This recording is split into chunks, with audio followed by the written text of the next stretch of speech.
and welcome to Night Shift with Andrea Up Late.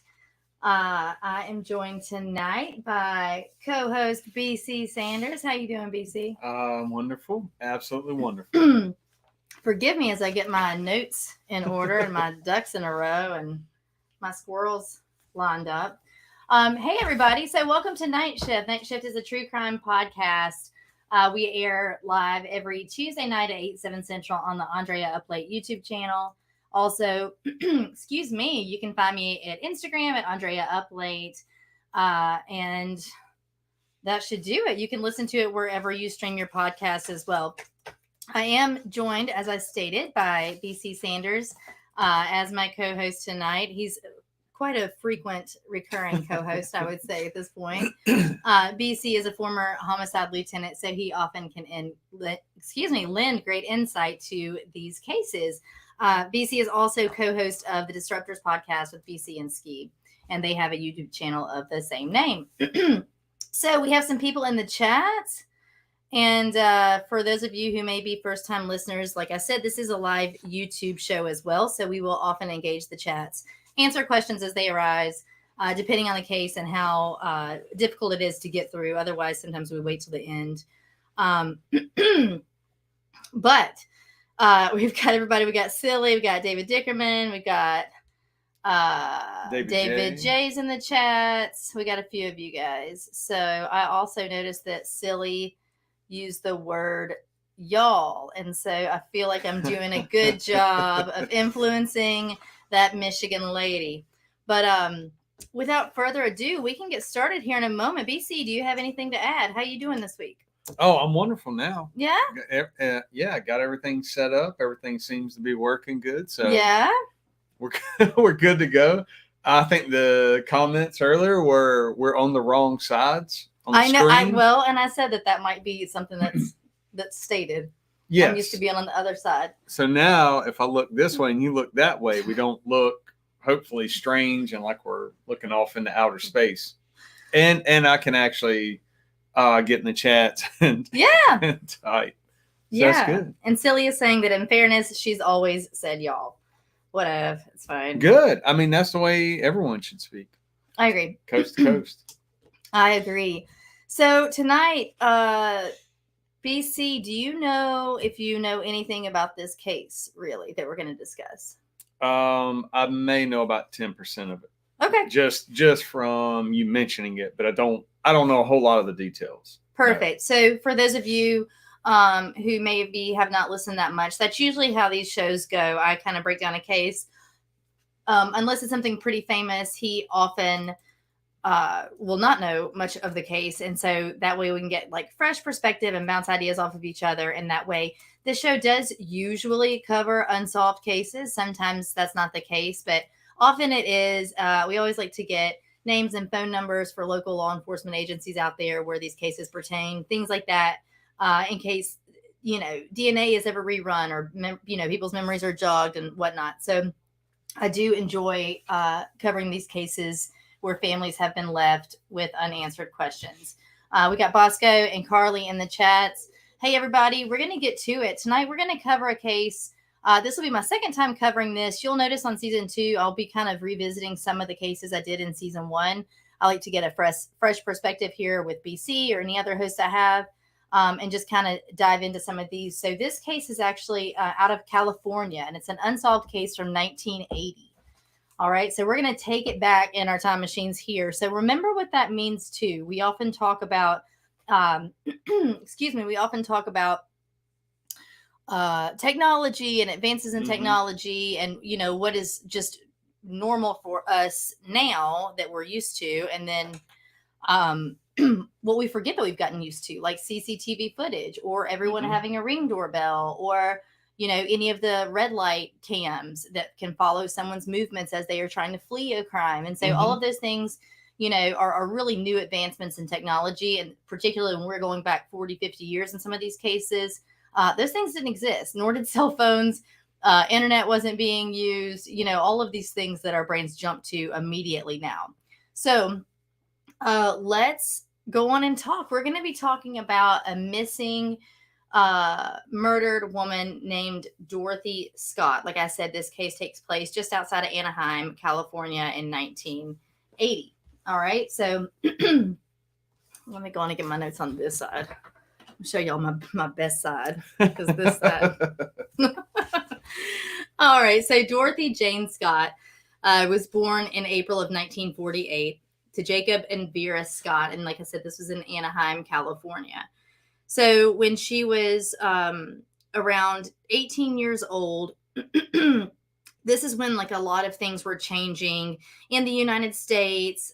Think like the hippie movement, the late 60s, Vietnam, these kinds of things. And so we have especially, right, particularly there in California, we have a lot of those kinds of movements and revolutions going on in terms of the teenagers and their style and way of thinking and way of living. And this just kind of didn't really affect Dorothy. So Dorothy's parents were pretty straight-laced. They regularly attended their church. They kind of kept to a quiet lifestyle, and Dorothy was pretty much the same. She followed suit. So around 18, 19 years old, she was just kind of working, excuse me, going to school, these kinds of things. So in 1976, Dorothy had a little boy. His name was Sean. So she was 28 when she gave birth to Sean. As far as any sources I can see, it looks like Sean's dad wasn't really in the picture for very long. He went on and moved back to Missouri, and that was about 2,000 miles away from where they were in Anaheim, all right, in California. So the child's father lived on the other side of the states, really, and just really wasn't in the picture with little Sean there. So because of this, Dorothy wound up living with her aunt who lived there in town. She was a single working mom. Her parents were right there in town, and they would often take care of Sean while Dorothy was at work full time. So they kind of had a close little tight-knit family in that sense, and we're doing just fine. Everything was going pretty well. So by 1980, Dorothy was 32 years old. Little Sean was 4 at this time. And Dorothy was working. So contrary to kind of what I just described in terms of her lifestyle and these kinds of things, she was working at a store called the Swingers Psych Shop. The Swingers Psych Shop was kind of like has nothing to do with, the term swingers. That was just the name of the store. And it was more of like described as like a hippie store. So think beaded curtains, black lights, certain kinds of clothing, these kinds of things. And Swingers Psych Shop was located like or it was actually connected to a different shop in this like strip mall, if you will, called Custom John's Head Shop. And that was what it sounds like. It was a head shop. So they had like pipes, bongs, bowls, paraphernalia for weed and these kinds of things. That's where she worked. And the reason she worked there was because her father, Jacob, had originally owned the Swingers Psych Shop. And he had gotten her that job there. But she wasn't really like a face of the company, if you will. She worked in the back, kind of like in reception in the back. So like when vendors and different things like that would come in and out of the store, that's where she was. So if you went through the front door of the store, you wouldn't see Dorothy necessarily sitting there or working behind a counter in that capacity. By now, though, her father, Jacob, had sold the company to the guy, John, who owned Custom John's Head Shop next door. So now John owns both of these. But her father, Jacob, would regularly come back to be kind of a handyman and, be present within both of those stores. So she worked, like I said, there in the back of that one. Some accounts state that she worked at both of those stores, but we for sure know that she worked at the psych shop. So they meaning her coworkers, would consider Dorothy dependable. She was reliable. She had, just a very regular schedule that she stuck to. So by all accounts, it sounds like she didn't have much of a dating life. It sounds like she did pretty regularly go to church, was at work Monday through Friday, and otherwise was just raising her son. I mean, he was only 4 at this point. So it sounds like she didn't partake in like a lot of drinking or drug use or anything like that. So this case, guys, you're going to learn, if you're not familiar with it, that there's not much to it in terms of, sometimes we have cases where it's all I can do to get through it in an hour and a half's time because the timeline is so detailed and very specific and it matters for the case. This one is much more vague in that sense, and it's a very short story to get through. So, probably the brunt of our discussion today will be us just talking about ideas and theories and things that could have gone awry here with Dorothy Scott. As always, BC, just pop in and interrupt me if you have thoughts or questions. If you have thoughts or questions. So in May of 1980, it was actually May 28th of 1980, Dorothy drops her son off, excuse me, at her parents' house. Like I said, they often kept Sean while she was working. So she went to work as usual. Well, that night at around 9:00 p.m., they were going to have a staff meeting. That's when they could get all of the employees there. So they had all kind of geared up to have this staff meeting. So Dorothy's parents knew that she would be picking up little Sean later than usual. But as she's sitting in the staff meeting, she has a coworker named Conrad. So Conrad Bostron is his name, actually. So he just doesn't look well. And as the night goes on, I guess he's kind of fidgeting, looking more and more uncomfortable. And so they look down and he's got this like red, raised spot on his arm that it's getting increasingly more red as the time goes on, and it's starting to cause him a lot of pain. He's feeling sick now. So Dorothy and another coworker, Pam Head, and Conrad all get in the car because she and Pam are going to go together to take Conrad to the emergency room. Like I said, the staff meeting was at 9 p.m. that evening, so it was outside of regular doctor's hours, but he is not looking well. So they make the decision to go on and take him. But on the way to the hospital, they're going to Irvine University Medical Center. And on the way there, her parents lived on that route. So they quickly swung in to Dorothy's parents' home. She wanted to check on little Sean really quickly before he was asleep, and tell her parents that actually she was going to be running later than expected since she was making this unexpected trip to the emergency room with her coworker. So Conrad and Pam stay in the car. Dorothy runs in. She checks on little Sean like she had planned to do. She exchanges a couple of words with her mother. At this point, her mom kind of reminds her that it's going to be a little cool that night. And so that evening. And so she changes. She had been wearing a black scarf, and she changed to a red scarf, and then she leaves the house. This will be important. As always is the case, these little details a little bit later on, there's a reason why we're talking about it. So she puts on the red scarf, hops back in the car. She was in and out in no time. They get to the hospital. So while Conrad goes back to be assessed, Pam and Dorothy are just waiting in the almost said the lounge, the waiting room of the emergency room right there. Okay.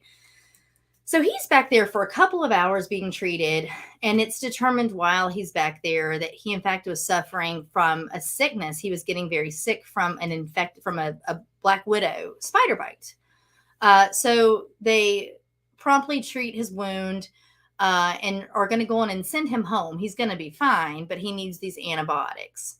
So a couple hours after getting there, Conrad comes and meets back up with Pam and Dorothy. And they all start to walk toward the hospital pharmacy so that Conrad can pick up his antibiotics to go on home. Well, while they're doing this, again, Conrad, it's not like he's immediately just feeling better. He needs to get this medicine on board. So he's not feeling his best. And Dorothy says that she's going to go on and grab the car. And so Pam says, okay, so Pam stays with Conrad and they wait and Dorothy leaves. Well, now Pam and Conrad have kind of made their way to the exit of the hospital, to the doors there, waiting to look for Dorothy's 1973 Toyota station wagon, a white station wagon. So about 20 minutes goes by. 25 minutes goes by. They're waiting and they don't know what in the world is going on. So, they don't know if she's been, they start to get worried, and I'll tell you why they start to get worried here in a moment. But about 20 to 30 minutes after they walk outside the doors, around like 11:15, 11:30 that evening on the 28th of May, they look down the road and see coming from the parking deck or parking garage what appears to be Dorothy's car. And as it gets closer, they realize it, in fact, is Dorothy's car. But it's speeding, and it's speeding right toward them. And the headlights are on bright. They can't, for the life of them, see who is driving the car. They're assuming Dorothy. At the last moment, the car veers off. It takes a sharp right turn and vanishes. And they don't know what in the world is going on. So now they start to be concerned that there had been an emergency with little Sean. You know, they don't know why she would have sped off like that. That was not obviously in her character, and nothing else would make sense for her to do so. So they wait. Now, we'll discuss this, but some people do seem to find a little problem with them waiting as long as they did. So they wait about an hour and a half, and then they call Dorothy's parents. Keep in mind, they were her coworkers, and Jacob was often, like I said, used her father employed kind of as the handyman there at the shop that they worked at. So all of the employees, evidently, from what I've read, knew his number.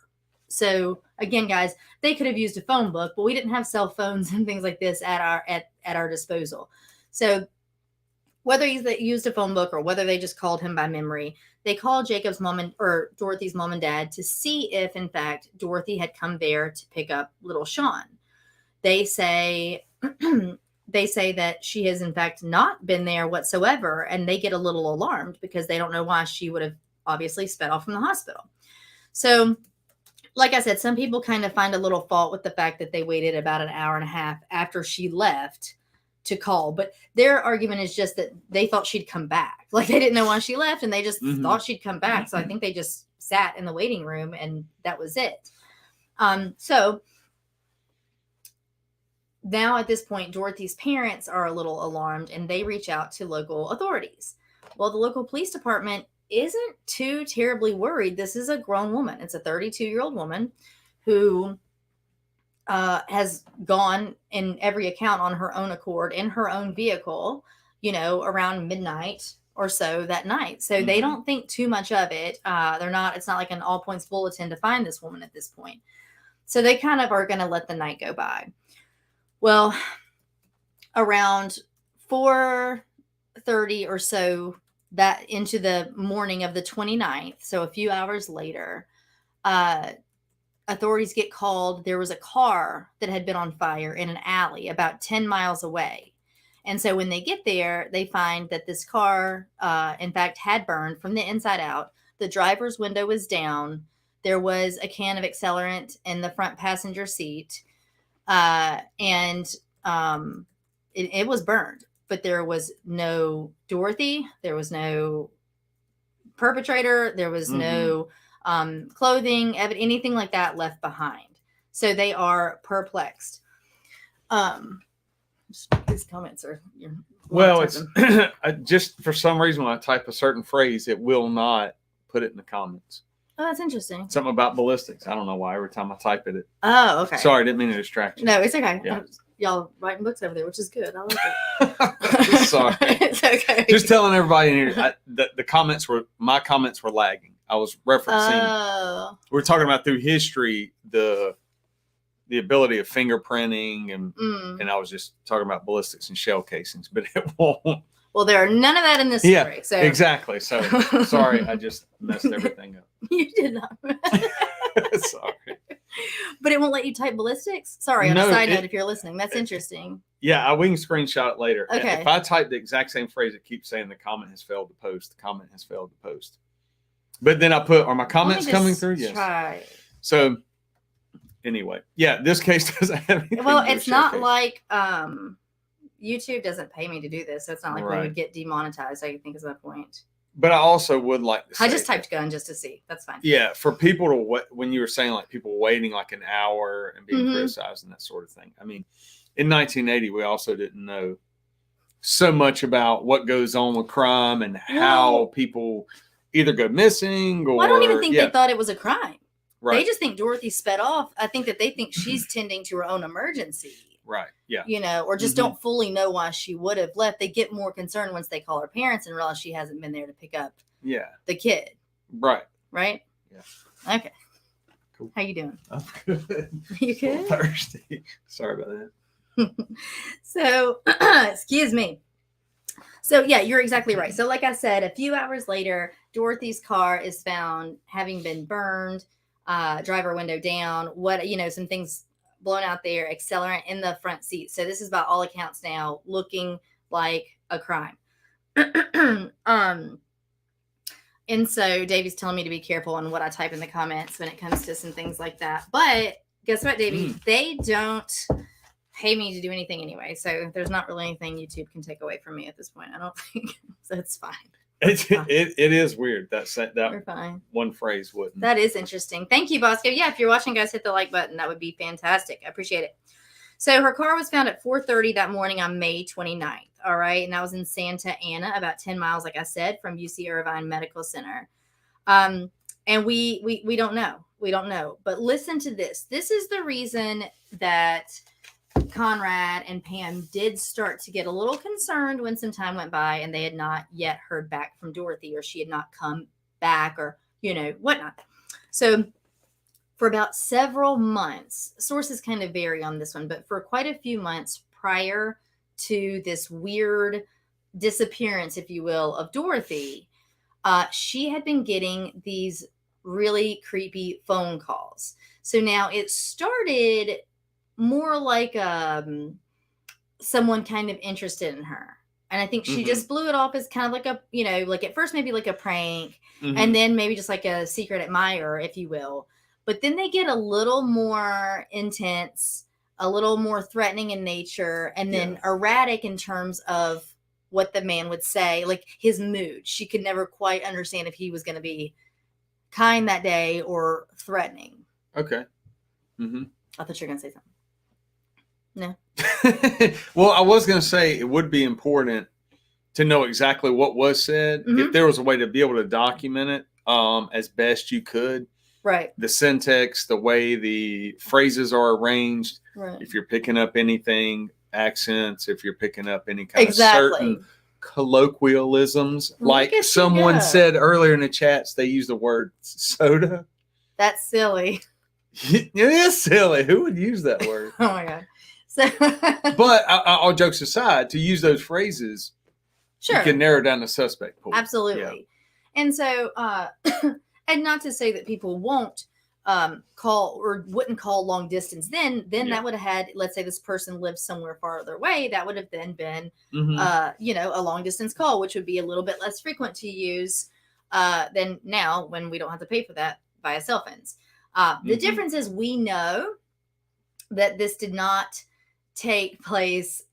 These phone calls did not take place from a greater distance, because we do know a little bit about what this individual said when he called and spoke with Dorothy. So it started with him saying things just like how he, he liked her and things like that. Then it gets a little more personal.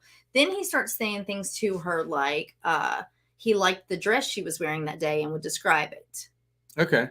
So then he starts, you can tell by what he's doing and where he's calling. Like, so he would call her at work when she was at work. He would call her at home when she was at home. He knew her schedule, and he would say things to her to let her know he knew her schedule. He would tell her he liked her hair in a ponytail that day if that's how she wore her hair. So he, by all accounts, was physically keeping an eye. Yeah, and if he is right on his, like if he's saying your ponytail, I liked your ponytail today, and he's correct that she had a ponytail that day, then this sounds weird, but like if you can just retrace where exactly you went that day, and then so all she really did was go home and go to work. Go to work, exactly. So then probably what you're going to say later is they triangulated some stuff and worked on who went in and out of.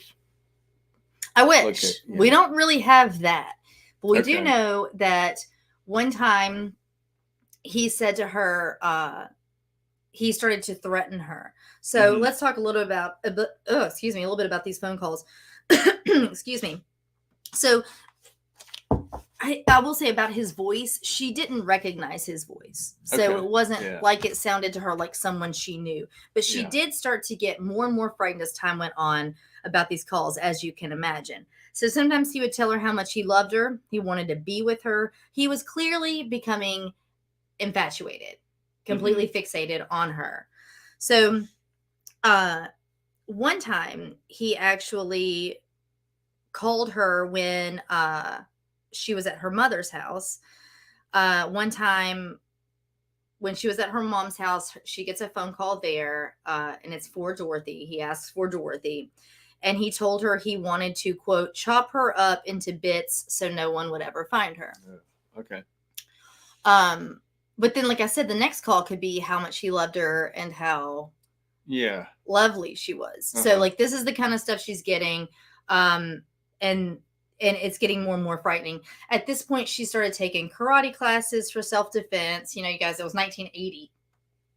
There's only so much one can do. I guess she could have gotten pepper spray or something. She did entertain the idea of a gun, but she only didn't do it because she was concerned for her 4-year-old son. She was just terrified that he would get a hold of it, and so she just couldn't figure out a way to have it and feel safe with it. But she did start taking up, like I said, karate classes and things like this. And everyone who knew her by this point knew she was getting really concerned. One time, he actually had told her that the next morning he would have something for her. And so he said that he was going to, something along the lines of leaving something for her, have something for her. So the next morning she actually had to go out to her car to go to work, and there was a single dead rose on the windshield of her car.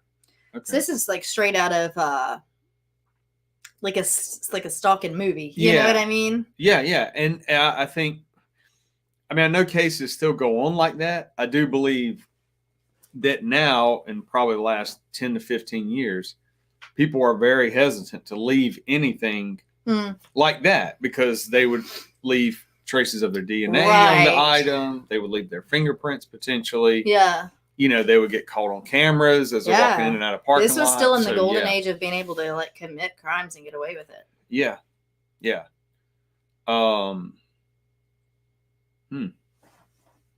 Interesting. Yes. So that all happened prior to her going missing.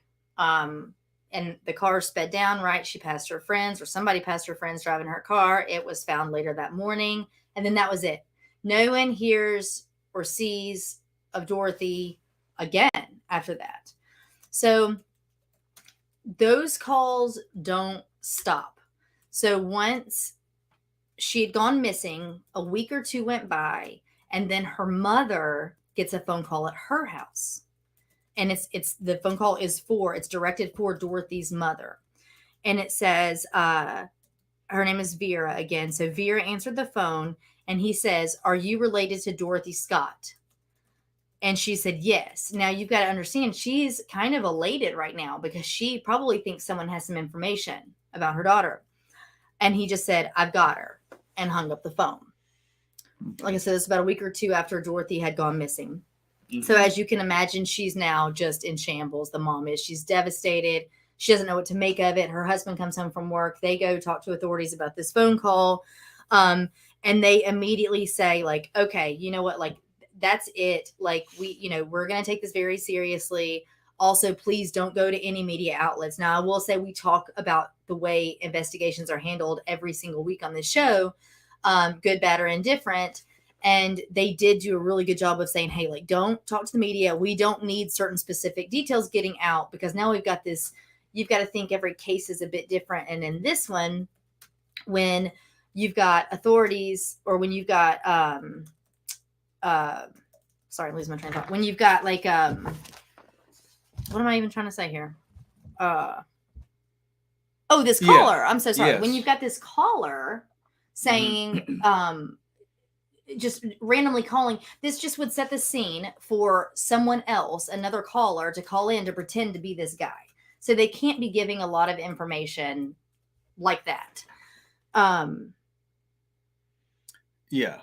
So the comments were like, and I'll say this because if you're listening to the podcast, people were putting in the comments, and one of the questions came up about lifting fingerprints off of an item like that. Oh, okay. Off of like the dead rose. Okay. Yeah. And it could be also like someone being sarcastic too. Like you can say, "Oh, can you lift prints off of a rose?" Obviously you can't, but one of the things I was addressing, sorry, I was clacking away, is that anytime you're working something like that, like an item that's left behind, even in 1980, if you can isolate that, you would fingerprint the windshield. You know what I'm saying? Like, so someone has to lean on it or adjust it, touch the windshield wiper, however they place that rose. Now, you could walk up, just jam it in there and walk off and never touch the car. But people have gotten lucky before where someone did, they were. Well, I think even in 1980, people knew to wear a glove if it was something that simple. Like it wasn't something like he's really messing with the inside of her home or something. So yeah, exactly. So anyway, so the authorities tell, did I say, okay. Vera and Jacob to please don't go tell any of these things to other people. We don't need the media knowing about it. We don't want any of these details to get out. Well, another week or two goes by, and I think Jacob is getting a bit restless and concerned that it's not being worked. And so he does go to the local newspaper. He actually he calls the Orange County Register and tells them about his daughter's disappearance. He's hoping that more eyes on it will be more concentration on it, and they're going to have, better way of getting this handled and solved. So quickly, the paper did run a story. They talk about the circumstances around Dorothy's disappearance. And so now Jacob and Vera just kind of sit back and wait. But we now get a caller on the phone with the editor of the newspaper. Pat Riley was the name of the editor. And so we get a phone call to the Orange County Register. The phone call says, quote, "I killed her. I killed Dorothy Scott. She was my love. I caught her cheating with another man. She denied having someone else. I killed her." And he hangs up the phone. Now, at this time, this caller also has certain pieces of information that no one would know. This stuff has not been given out yet to the media or to anyone else. Things that only authorities would know and maybe her parents. For instance, he said, what did I say earlier about that scarf? He was in detail talking about the fact that she was wearing a red scarf the evening she disappeared. And he also mentioned that she was with a man who had a spider bite and was being treated for it. Okay. So you have a great idea to know that this was not just a fake caller. This person is very likely the person who has something to do with Dorothy's disappearance. Yeah, given those details also, maybe he learns them later, but he's probably... At this point, this had not been... It wasn't in media. I can't say friends and family didn't know, right? And closer circles might have known these details. But this was not... When the media ran the story, the Orange County Register, I should say, that local newspaper, these are not details that were run in that story. Right. And they were the only ones that ran the story publicly at this point. Yeah. So those were details that the caller gave. So this was baffling to everyone, as you can imagine.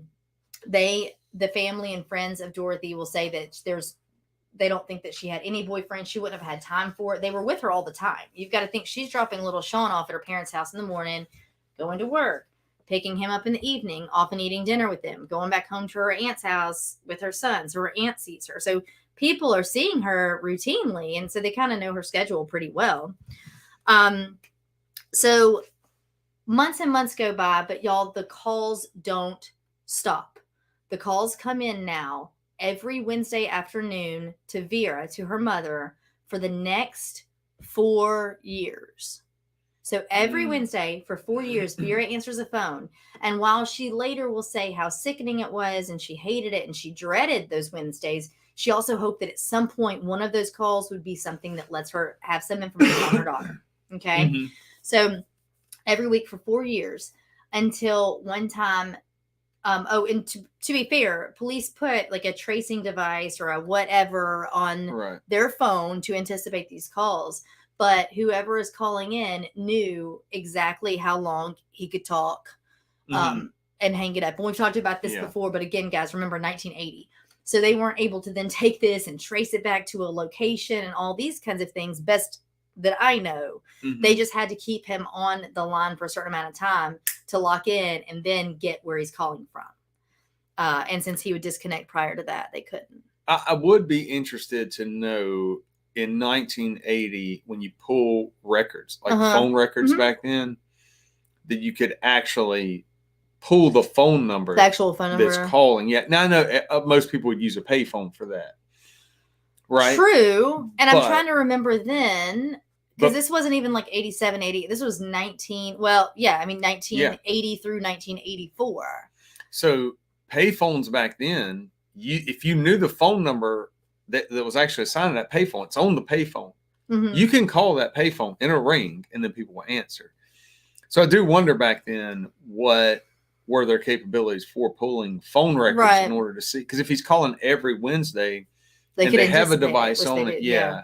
Well, and it just makes me think not like that wasn't possible, because I do think in all that time they would have done that. And I hate to say think, you know, I think they would, but they were making other moves to try to locate the caller and try to figure this out. So it probably was because maybe the phone call was not long enough or something. Right, to maybe even register the number. And I'm trying to remember phone records then too, like when you got your landline phone bill. I'm not sure. I mean, I guess they could call the company, like you said, but I don't think you're getting a list of calls and phone numbers then. Yeah, and I would have to double check myself, but I'm almost positive in some of the unsolves that we have looked at in the past, you know, that we had phone records like that, where you would have phone numbers.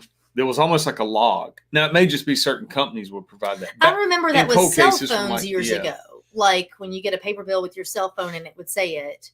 True. I don't remember like in 1980. And meaning like when I look at cases, you know, years ago and assignments I had, that there would be like old, like almost like dot matrix printouts. Oh, from prior to when you worked the cases. Right. So then probably someone had to do like some type of a search warrant or something to get that information. From the company. Yeah. And I'm sure back then, obviously with this case, if they had those capabilities, they would have. It would be interesting to see if like coming in from a payphone, if it's only a 10-second or 20-second call or something, he's hanging up before they can trap that phone number, or they could have that information maybe through the phone records or something. Right.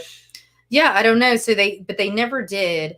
And then one day Jacob was home during this phone call, Dorothy's father, and he answered the phone, and the caller hung up and didn't call again.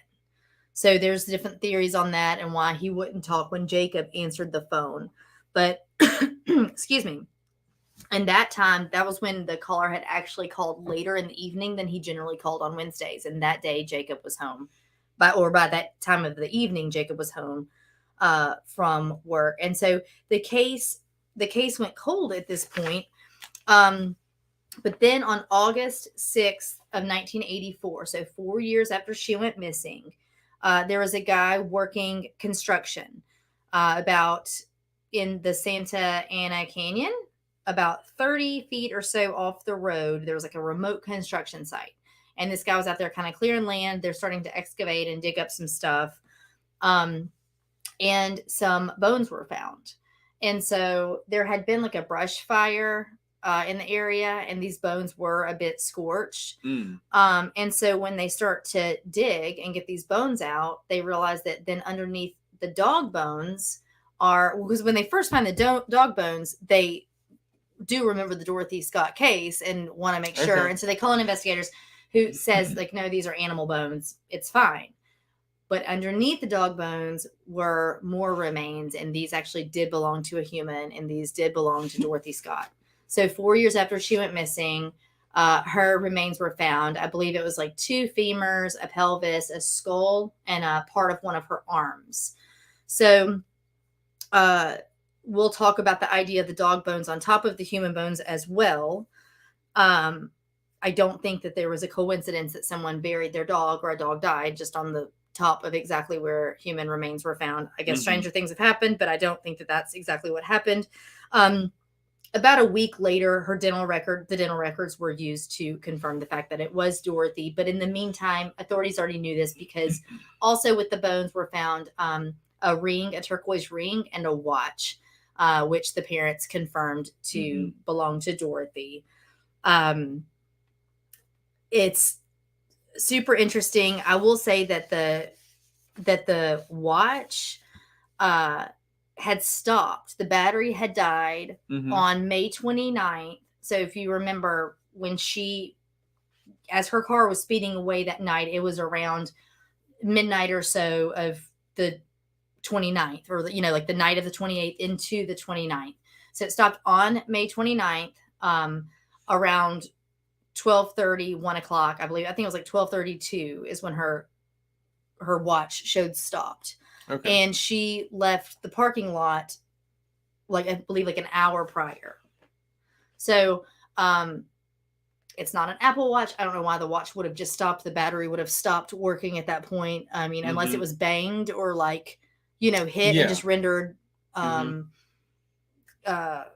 working. I don't know, but that is an interesting point. It may mean nothing, but it's interesting to know. I think it could point to that something happened to Dorothy, as would everything else point to it, probably pretty quickly after she disappeared. Her car was found, like I said, that night as well. So that was it. The case went cold. I mean, the case, it's unsolved to this day.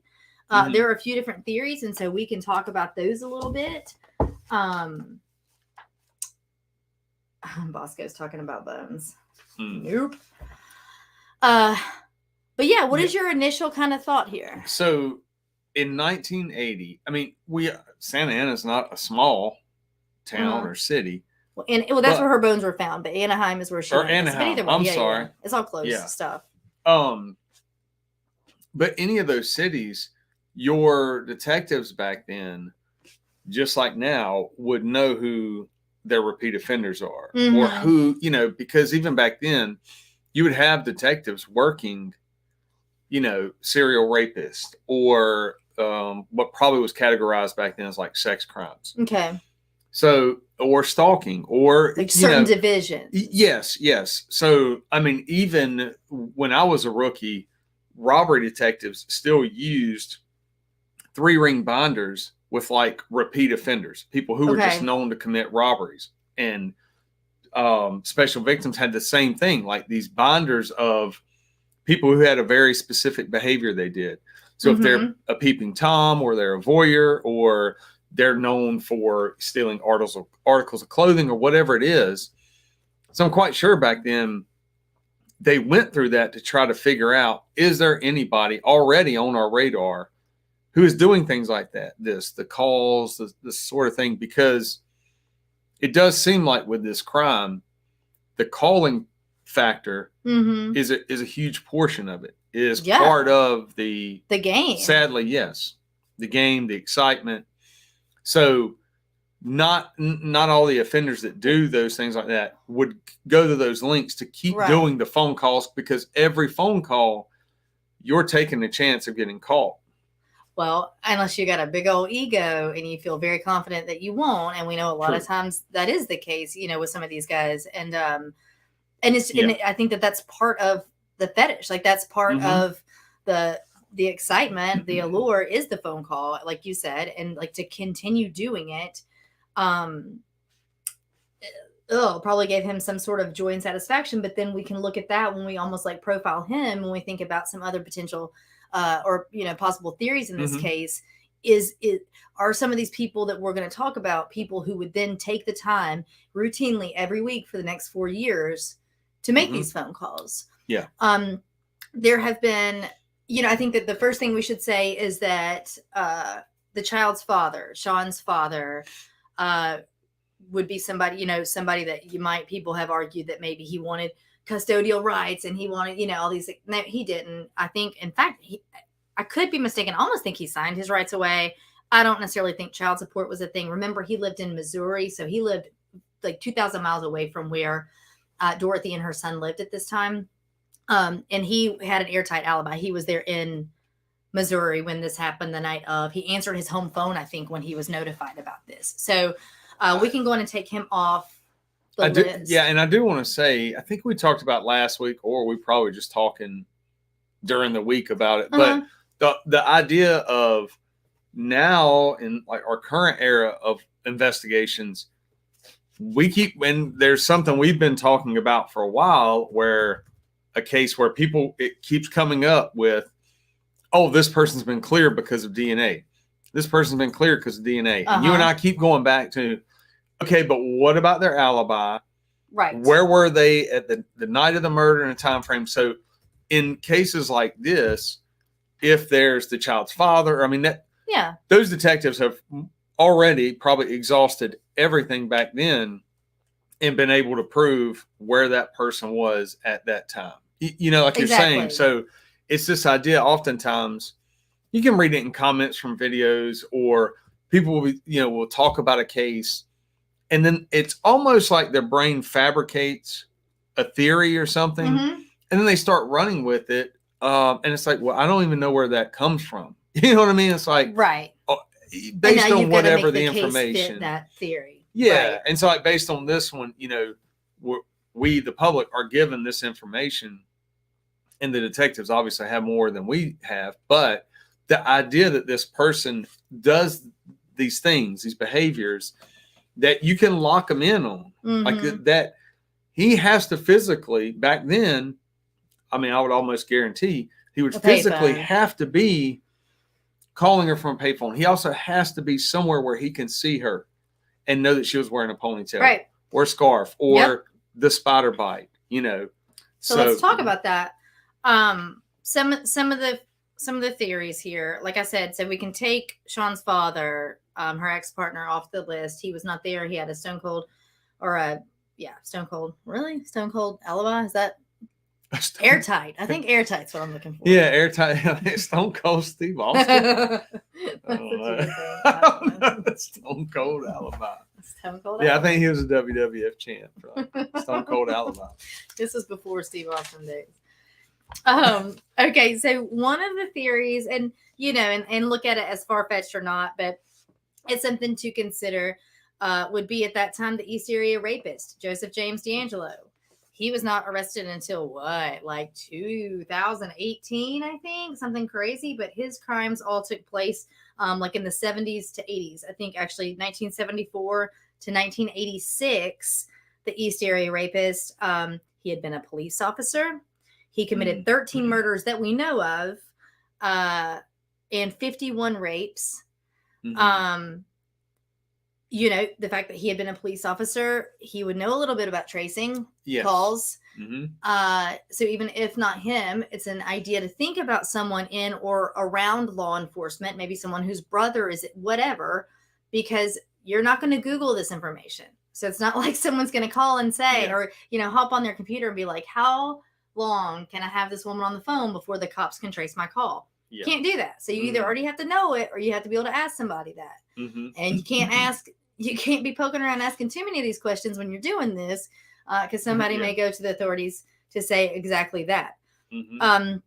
So that would be Joseph James D'Angelo, the East Area rapist. Like I said, he was all over California from 74 to 86 doing these things. He was also known to kind of toy with his victims, because after he, let's say he broke in and would rape someone, he would then call them on the phone. The only thing is that he didn't, as far as I know, I don't think he spoke. I think he did a lot of breathing into the phone, just to terrify. I mean, it was just like the fun of terrorizing. It's not that he couldn't have stepped outside of his zone. The only thing about that I'm not necessarily on the hook for is that if he's continuing to commit these crimes and do all this stuff until 1986 that we know of, if not longer, we know that these calls were coming into Dorothy's parents weekly from 1980 to 1984. So during those 4 years, while he's doing these other things and trying not to slip up and trying not to get caught on these other charges or, crimes he's committing, is he every week going to make a phone call to Dorothy's mom after, let's say, he's already, and also the MO of setting the car on fire and these kinds of things, that wasn't really his jam. Yes. So you would also want to look at why Wednesday. So oftentimes and I won't go into a story or anything, but a certain crime had occurred, and I was explaining to a detective, your pattern is very specific, and it's falling in a certain day in a certain time frame. Yep. So now what you have to do, you already have a suspect you're looking at. Yeah. You've got a suspect you're looking at, potentially. Who is not available every Wednesday afternoon. Right. Or, back then, once you're narrowing your suspect, because those detectives were looking at people, just like you said, a certain rapist or whatever, you can look at it and go, okay, this occurs every Wednesday at like 3:00. Why is that? So then when you're narrowing in your focus and you're looking at a certain person. But you got to think he wasn't caught until 2018. They didn't know who he was then. Yeah. But I mean, like the list Just of suspects. speaking. Yeah, it does. Small things like that do help. No suspects have been ever named. That doesn't mean they didn't have their eye, obviously, on someone at some point. But we know it's never been public knowledge of anyone that was an actual person of interest in this case. Like I said, theories abound. They're everywhere. People do say, like I said, something along the lines of, if not him, Joseph James D'Angelo, the East Area rapist, maybe someone else affiliated with law enforcement, just for some of that knowledge that this person would have had. Another theory, and for me, this working theory is kind of the most plausible. So again, this guy's never been named a suspect. This guy actually passed away in 2014. Take that for how you will in terms of libel or slander on this man's name, but we're not going to be the only ones that talk about him. His name comes up kind of in everything you read about the Dorothy Scott case, and his name is Michael Burke. Excuse me, Mike Butler. Mike Butler was the brother to a woman who worked at the swingers psych shop that Dorothy worked at. Okay. So Dorothy had a coworker, a female, whose brother is Mike Butler.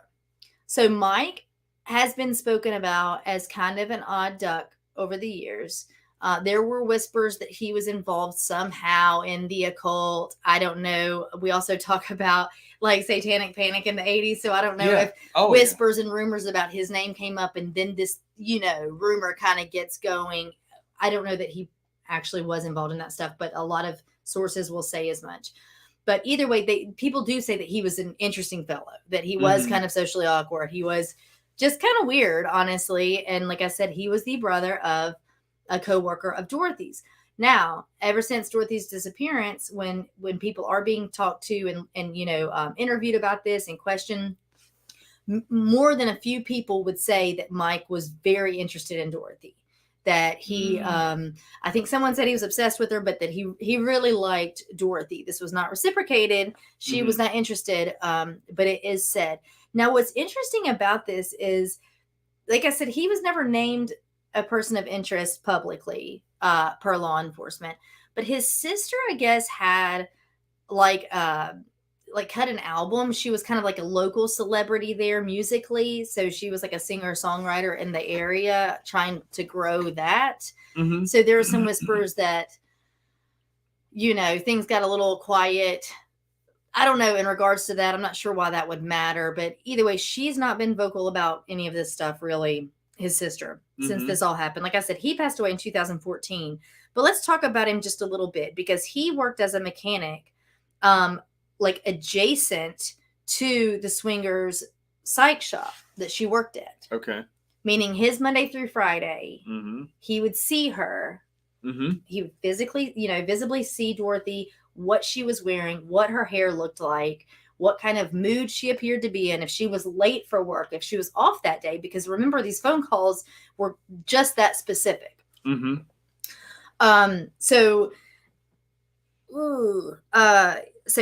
do say, here it is again, about alternative religious beliefs. So the reason that comes into play is because sometimes some of the argument is that with these dog bones, that had something to do with like sacrificials, like the way that he buried her and the dog bones. To me, it's far-fetched.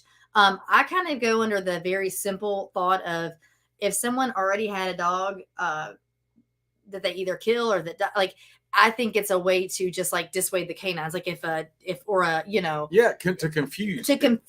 Especially I love interrupting you too, right when you're talking, but in 1980, that would, because you couldn't just Google bones and kind of like what we've done before, where we've had to Google and look at bones and understand that they're animal bones. But yes, I would say one or two things there that, either one, to confuse detectives if they find that location, or if this is a person that's part of a family and they have a deceased dog or something like that or whatever, they dump the dog at the same spot they dump. Like later on. Like potentially later on. I mean, that's where you would have to look at Sedimentary excavation. stuff. Yes.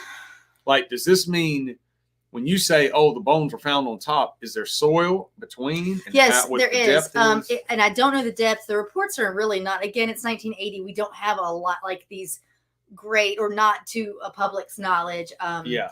Capacity of like a recording of that. So, from my best understanding, is that there was at least a small layer of soil, but that could have been. It still could have been the same time. Like you bury the body, you throw some soil on top, you bury for the same reason, just to confuse any of the body dogs. So they put the dog in. I think it's more like that. Like they get a hit. This cadaver dog gets a hit. They dig down, they find dog bones, and hope that they're just going to move right along their way and not continue to dig. I would want to say too, though, with the factor of the arson of the car. Yes. And then the potential person that is fixated on her and works in that area.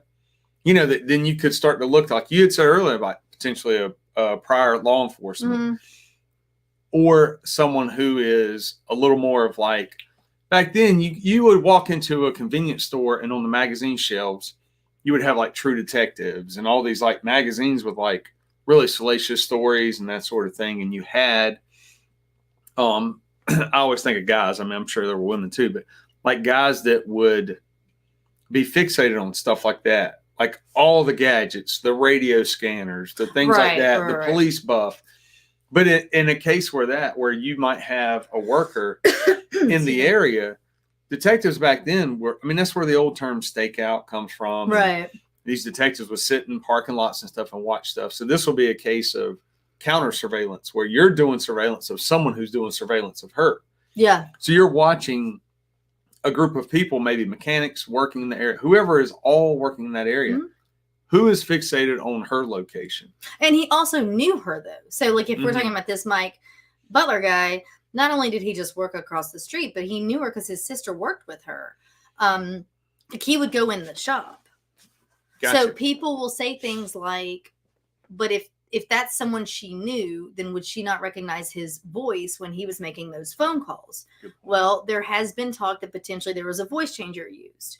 Or even, you put a cloth over, you can muffle. I think that unless you have a very distinct accent, a very distinct, like you don't need to call anyone and pretend or prank because somebody's going to know it's me? you. Yeah, you specifically. Girl. But there are people who, if they don't have a distinct voice, then they can probably muffle it pretty easily. So I'm not hung up on that it couldn't have been someone she knew because of that. I don't necessarily find that to be true. I think that it's going to be someone she knows based on the statistics of stalking, which we can talk about here in a moment. But I don't know. What do I know? But I do feel like it might be someone who knew of her, but did not make contact with her, or didn't talk to her a whole lot, or you know what I mean? Sure. He's always looking at her from a distance, maybe. It sounds that way. And someone who's a bit erratic, like we said, in emotion. Like, I would like to hear about this guy, the Mike Butler guy, in other areas of his life, other than the fact that we know that he was, like I said, kind of like a strange bird. But there's no evidence against him. Like I said, he was never considered a suspect. He did work close enough to track her. It's interesting. I will tell you that when I looked up just some ideas of statistics on stalking. Now, keep in mind, who was it? You guys Google it and throw it in the chats. The big stalking case from 1989, the actress who was murdered. Oh, I know. I know what you're talking about. So with that case in 1989, that really threw stalking kind of more on the map, whatever. People wonder, why didn't she go to law enforcement? Because she did not, Dorothy, with these phone calls. A lot. Keep in mind, people, particularly then, didn't necessarily know that these kinds of phone calls could land someone in jail. I don't think, in fact, I think she voiced to her mother that, hey, Reed, that she didn't think that if anybody, like, the police could do anything about it anyway. Like, she just thought people are going to, like, well, sorry, or change your number or whatever. Like, I don't think that she felt like anything was going to come of that. But we know that an estimated 13, I'm just reading this straight off of this website, this stalking website, if you will. It's actually stalkingawareness.org, but it's got some interesting bullet points here. And it says an estimated 13.5 million people are stalked in a 1-year period in the United States. That's a lot. Keep in mind, too, that each state and potentially jurisdiction considers stalking something different. So the laws for that where you live may be different than the laws for that where I live. And that's what's gonna define. And in 1980, I think the last, if I'm not mistaken, when this happened with Dorothy, the last time any kind of like stalking type laws or amendments to that were done with, what was it, like the late 1800s. It was like a very antiquated law on stalking by this point. If I can interrupt, of course. When I was talking about like counter surveillance and watching people watch other people, and you're reading their body language, their facial expressions, I do want to address John G from Spear Talk podcast jumped in the chats earlier, and that's his world. So he's the head of security for the band Shinedown. He's done other tours and stuff, and venues, but that's what he's done. His background, Secret Service, is watching a lot of that people counter watch surveillance. That. Yeah. Yes. So in other words, you're watching people who do get fixated. So even something like this, like we had mentioned, celebrities, and someone gets fixated on a celebrity, or heaven forbid, bands. We've had musicians get shot and killed on stage. Pantera, right. So I just want to mention him because he's got an interesting background, but also that idea of when you're working stuff like that, to understand what it is when people are fixated, how some people just look different at other people that they're fixated on. So that's what I was saying earlier. So when you get into stalking can just be someone who does something like that, like constant phone calls, driving by homes, saying that they're watching you at work, and now with modern technology, the laws have to increase and cover cyber stalking and that sort of thing too. Right. And, and obviously we see that he escalated it, and it started with the form of him kind of losing it. He said out loud, "I want to chop you into pieces so no one finds you." And then he physically escalated when he left the rose on her, on her windshield. So we know that more than half of all victims of stalking indicated that they had been stalked before the age of 25. I'm not so sure that this happened with Dorothy. I don't believe so, at least not with this specific guy. But the majority of stalking victims are stalked by someone they know. 42% specifically by an acquaintance of theirs. So it is interesting. Like, it says 2 out of 3 stalkers pursue their victims at least once per week, many daily, using more than one method. And that's about what he did. And 1 out of 5 cases are weapons used to harm or threaten. And almost 1 out of 3, so about 33% of stalkers have stalked before. So I would just like to dig a little more into him personally and some of his life prior to that. I don't know. I just wish that, hey, everybody in the chats, again, if you're a first-time listener, we do have people in the chats that we engage occasionally that we either type out answers to questions about the case with, or just say hello to. So if you have not done so, all you have to do is log into YouTube. It's free to create an account, and you can hop in the chats too and chit chat with us on the Andrea Play YouTube channel. That's right. It's free. That's the best part. It's free. It is free. And then you smash that like button. Yes. So, I don't know. And I want to think that, her family will have answers. Her dad passed away in the late 90s and her mom in 2002. So, unfortunately, they won't have resolved this. Her son, her son, Sean, is an adult, obviously, at this point. And he has looked into his mother's case quite often. Now, for what it's worth, from what he's gathered from living in the area, talking to people, obviously, who knew his mother, his train of thought is the Mike Butler that we spoke about, the mechanic. That's kind of the conclusion he's come to based off of the information he has, which I would venture to say is a lot more information than what we have pertaining to this case. So, yeah, and I just don't know that it'll ever be solved, though. I hate saying that. I don't often say that on these cases, but this one's just. Yeah, I would. I don't want to say like investigations are a lot easier now than they were in 1980. There's ways that they are. Yeah, we have more technology now that I was kind of getting distracted a little bit with the trying to chat a little bit in the comments. But now you would have surveillance cameras, DNA, you would have social media, you would have phone devices, you would have these things. So people now, like I had to teach some SROs in a jurisdiction about school threats and that sort of thing. Right. And the spoofing apps that people use to hide phone numbers. And so there's always like a countermeasure. So as technology gets better, and when we were kids, it was like Star 6 or what was it? Star 6-9. Yeah. Yeah. So my brother and some kids in the neighborhood loved prank calling people. Mm-hmm. Not any weird stuff like this. I'm just saying just saying goofy stuff or prank calling one of their friends or whatever. And then when that invention of Star 69 came out, like it ended all that. Like completely, like overnight, like nobody prank called anybody anymore. Yeah, but then you had Star 6-7, right? Am I mixing them up? That blocked your number. And then it would say unknown caller. Oh, heck yeah. That's why we kept pranking. Wow. I didn't know that. Yeah. Now you called it prank and I call it prank. You ever heard someone say a crank call? Yeah. Is that a colloquial thing? Is that something? You mean a geographic?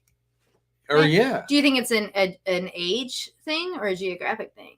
I don't know. If you're in the chats, what do you guys say? Do y'all say prank or crank when it comes to these kinds of phone calls? No, I've always said prank. I mean, yes, you're right. I've heard that. Yeah, my Uncle Curtis used to call and just cut up and joke. Mm-hmm. But he would call and just start like breathing heavy because when he was a kid, that's what people would do. Like weirdos would call. I remember hearing that. Yeah, and so he would call and breathe real heavy, and then he would just start coughing and be like, "Oh no, I'm not prank calling you. That's just my emphysema acting up or whatever." That's terrible. But back then we were kids, we thought stuff like that was funny. But just the idea, he called it prank too. Okay. And he's lived all over, the We've country, got a few people. So we have Carly saying prank, Bosco saying that crank call would be more northern. Marines Blood is saying prank. Carly says she has heard crank, but it was her grandmother from Boston. Yeah, I wonder it might be more of a northern thing. I wonder if it has something to do with like when phones were like really old. Did you have to crank a phone? I can't remember. No, I don't mean like that you would know. That was before my time. I said it, realized. I don't mean like. No, when why BC first learned the crank call, he like had the thing up to his ear, and like Andy Griffith when he got the operator. You know what? I'm almost positive they did because in the Army, like the old field phones, you had to crank them. Yeah. To call, and then you would shock people because it builds up a charge. Yeah. So I don't know. Crank call. I always said prank because you're. It's like a joke. You're playing a joke on something. And I think there's no such word as SODA. We don't say that. All in the chats. And we don't put SODA with that other word POP. It's called a Coke, right? Mm-hmm. You and I agree with this, and we've told many people, and they don't understand. The conversations, kids or whatever, would go just like this. Hey, do you want a Coke? Yeah, we can. Dr. Pepper. Okay. That's it. Plain and simple. Don't talk to us about sodas and soda pops and all that. Hey, James is saying prank. Yeah, it's prank call. That's all. Oh, well, I don't know. This one's a weird one. There have been no developments since I covered it last year, and obviously it happened a long time ago. But yeah. And do you have any gut feeling before we log off on this one? Just based off of the minimal information. Yeah, I would say, I mean, that everyone agrees in an investigation, like, who is this person that's so fixated on her that everybody's telling us about? That's who you focus on. And back then, you would have to have a rock solid alibi. Right. That's where I say too, Stone cold alibi. like, why is it Wednesday? I mean, it's almost stupid to do that because now your behavior is becoming so predictable. The countermeasure is you could get caught. So why is it every Wednesday? Or it just builds up and it's like, I don't know. Like they just have to do it on a Wednesday at a certain time. Yeah. I mean, it's very telling about them. So, but yeah, I mean, as little as we have, it would definitely be someone in close proximity to her. Yeah, you hear how I said that? Close proximity. I just kind of like blended the word, but I just typed proximity because you said it. Yeah, but it would I would assume it would have to be. You kind of use Occam's razor with this. You go with the simple format. You don't muddy it up. And so someone has to have access to her. They have to see her. And that's why I say you would do counter surveillance measures. You would have detectives in plain clothes that blend in, that will be able to watch that area, that sort of thing. So it's got to be someone like that. And I would venture to say someone who's pretty patient. But almost like seems like fixated on her, not like he's fixated and stalking 20 different people. I could be wrong, but yeah. Well, all right. Well, everybody, we've got some people joining us late. You guys, you got to go back and listen to the show now. It was a good one. The Dorothy Scott show or case, you can look it up. There's not really much more information than that out there. You can, I say it every week. You can go in these little Reddit tunnels and find all kinds of speculation and stuff. But in terms of actual facts for the case, this is about all we've got at this point. So unfortunately, this one isn't as promising to me as some in terms of it being solved this many years later. It just, I don't know. There wasn't much to go off of, and I think any evidence was gone. A quick note on that: her bones were a bit charred, not big time, but there are two things there. So there had been, like I said, brush fire, like a wildfire in that area where the bones were found. Okay. So the dog's bones were charred as well. But also remember that her car had been set up ablaze. So investigators do think that her remains had been there since at least prior to the brush fire, and that's what charred them. Probably, I don't see her being in the car long enough to char her bones and then taken out, because her car was found later that same evening that she went missing. So I don't believe that her bones were charred from the event of her car being on fire, because we've talked about it, but to burn a body doesn't work that easily. So this car wasn't even fully burned, and it would take more than that to be able to get through the tissue and not, not to be gross, but through the tissue, through the wetness of our bodies to get to the bones and then to also char them. So I think that's just a coincidence that the car had been burned, then her bones were charred, but I think it was very likely from that wildfire that had happened in the area. Yeah, and cars being set on fire, I mean, it's often shown in the movies, as like a way to destroy DNA and evidence and all that. But it's not, I mean, at least in the areas that I worked and other agencies that I talked to, you all sit around and talk about stuff and trends, and you don't see it a whole lot. Like once it happens, it's kind of like, okay. So for even that to happen again, if it's from the wildfire, that's one thing. If the bones are, 3 feet under soil and there's a wildfire, but the bones were charred, then that could be. I don't have accounts as to how deep they are. I couldn't find that, or were buried. I couldn't find that anywhere.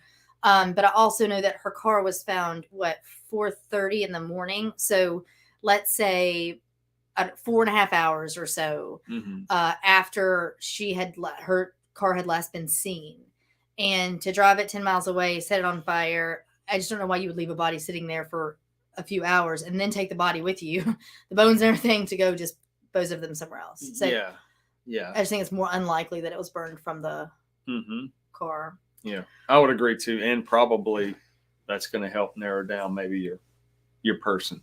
A little fixation with fire, maybe. Well, he's doing all the things. I mean, I mean, it makes you wonder if he didn't actually cut her up. Now, like I said, we didn't find all of her bones were not found, but I think that that's something that's not uncommon when you look at a wild area like that, a rural area. You've got animals that will drag bones and take bones and things like that. So, and again, I mean, I say again, but when people talk about a body being buried, I mean, you have to dig far. Yeah, I don't think it was dug that far. Yeah, right. That's what I was saying. Like, so if it's just below the surface, you do have wildlife that will come along, and begin to, take parts off, and the whole act of decomposition begins. And it's interesting though. We have 206 bones in the human body as adults. So I have no idea. Well, there were only a handful found. So it is, a lot would have had to have been displaced. But who knows in terms of, now we're getting in the weeds of it, but who knows in terms of whether landslides, water washing things out like that. I don't know about that specific area at that time, but so who knows? I mean, I think that can be explained away, but either way, my goodness. Yeah. And not to get into story time, but yes. When parts fall off of a body, and if they're on an incline, I was an officer when a person's head, like decomp started, they had hung themselves in a wooded area. And so once their body fell, the weight of it and the decomp caused the head to pop off, but the head rolled down the decline. So it was one of those at first. It did not look like a suicide. Exactly. Yeah. The first thing that is found is the body that the head is off of. Headless body, yeah. And so, yes. So stuff like that can confuse a crime scene.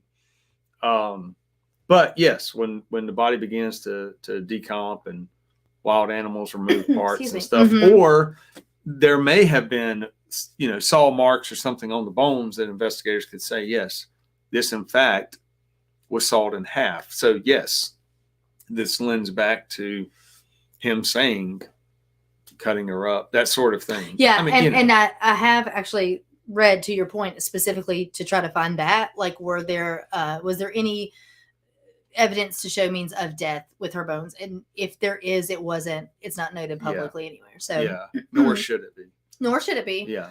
But we know what happens. I saw a comment that says, I'm cool with story time. Cold. Yeah, I don't always like just going into story time, and also you can't always do that. But yes, when things happen like that, you have to remember this. Not always like that in the movies, and straightforward like that too. Yeah, and when you get on a scene like that, there are actual universities that will help excavate a crime scene when a body is buried, and they excavate it just like you would a dinosaur or fossils. And archaeologists, the way they would do that. And then you would bring in people from, doing soil samples and all that. I mean, it is pretty incredible. Yeah.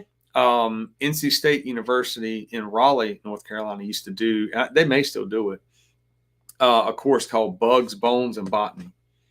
And that's what they go into, is just I love it. All of that. But yes, when you can do that through years and years of learning, nowadays, that crime scene obviously would look much different when they excavate it, and start to pull up different facets like that, or different aspects from the crime scene. But I'm stumbling all over my words. But yes, we might have to do an episode with not necessarily story time, but when we can talk about maybe things a little differently. And I don't eat up all your time. You're not at all. I'm actually just responding. You're exactly right. I think that stuff is fascinating, so I'm all down for that. I don't know why my chats are doing something weird, but anyway, Bosco just said or asked, has anyone gotten their stickers? Yes, Bosco, we're on it. Yes. Yes. Yeah. I just wrote. Oh, sorry. I think I sent that to you. Anyway, yes, Bosco, we are on it. I'm so sorry. We've been a little distracted and. Oh yeah. You were in the private chats. Yeah, sorry. But yes, you will be getting the stickers. We have your address. That's our bad. So we will send you a few for sure. The truck truck semi stickers are a lot smaller than I had anticipated when I ordered them, but I've got some more coming out. Got some hoodies coming out. And Bill over at Minor League Studios has my other good stickers, like my big square night shift stickers. So if you order a hoodie, you will get a free sticker with that as well. Again, that will be on Minor League Studios, and you can go there now to buy a hoodie from Disruptors merch. So they have hoodies there with their classic Panther on the back, and those are pretty cool. And a t-shirt. T-shirts are still up. And t-shirts are still up too. So we've got a lot of that. Coming out with new shirt designs probably here in the next month, maybe, and decals as well.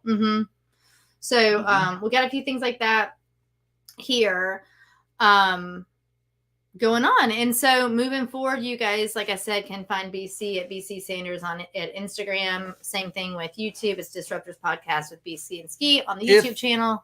And if I could also say, some people don't go on to Instagram. They maybe Facebook or other stuff. I'm not on any other social media, but I do have Gmail with the Disruptors. So it's the Disruptors .bc.ski, that's SKI at Gmail. Okay. So for other listeners who are not in the chat, who are listening to your podcast, sure, they can reach out to us. And that's good for questions on investigations, ideas for the show, training that I got coming up, all that stuff. Absolutely. And you can always leave a comment on YouTube if you have YouTube. If you're listening, guys, on Spotify or iTunes or anything like that, you can always leave a comment on YouTube if you're not on Instagram, and we can get back with you that way as well. But I think we're going to wrap it up for tonight. I hope you guys are doing good. Everybody in the chats, we appreciate you guys. Love y'all. Really appreciate your support. Definitely, for real, y'all, like hit download on the streaming services, because then you don't have to do anything, and it'll just show in terms of numbers, and it's a big old help over here for the show. So subscribe, like, give me some more reviews if you would on iTunes, please. That would be nice. Yes. Actually, the most creative review will get something. Faulkner, you're still getting a shirt. I just haven't made them yet, obviously. I like that. Yeah, the most creative review will get maybe one of the new, like a new baseball tee or something, whatever it is that I'm got going on here. Faulkner did win a Halloween contest, so it's coming, girl. But hey, we appreciate you guys, and like, rate, review, all that good stuff, and send in some more case ideas. Y'all are slacking. You used to send me case ideas all the time. Send in some case ideas, and until next time, right? I guess we will see y'all next Tuesday. Does that make you laugh?